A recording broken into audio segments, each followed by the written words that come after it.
wildfire eruption, dozens of fires burning across California, many forcing people to evacuate their homes.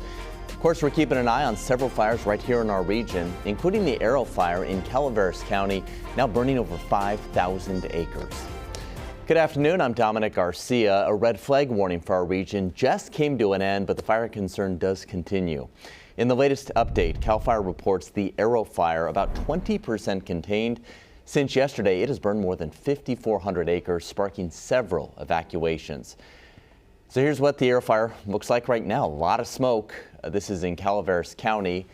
And when you look at their zoning map, evacuations are for the Coppertown Square and O'Brien's Ferry Road to the county line. Highway 4 also closed right now. The evacuation also stretches over into Tuolumne County. The warning there for O'Brien's Ferry Road from the Tuolumne-Calaveras County line to Highway 108.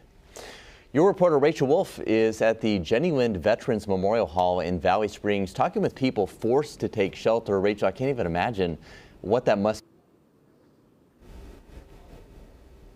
Well, a lot of people are very concerned about the emergency situation and the mandatory evacuation. That's why they came here. We have about 15 people here and 30 people at a shelter, both of these run by the American Red Cross. Here's the sign here at the front door. Out of respect, of course, we don't go inside, but folks here can come and find whatever they need and information. In fact, CAL FIRE just did a briefing here with the residents at 11 o'clock.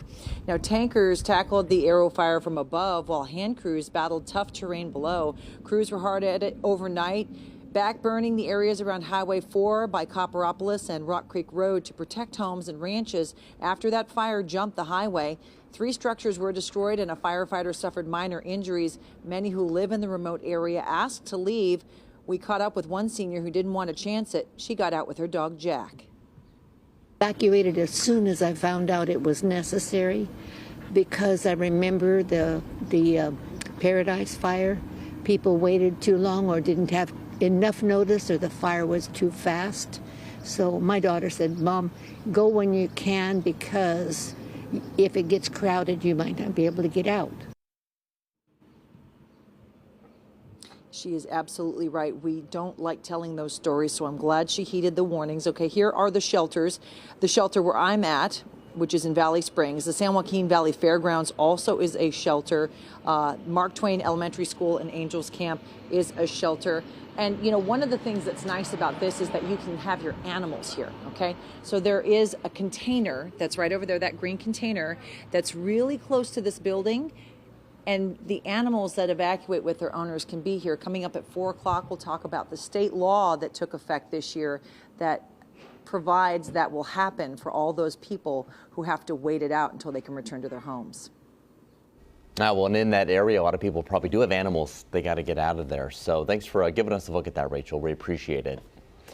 Well, as Rachel just said, here's a list of evacuation shelters for anyone who might need to leave. If you need to drop off large livestock, there are 2 evacuation centers that you can take them to.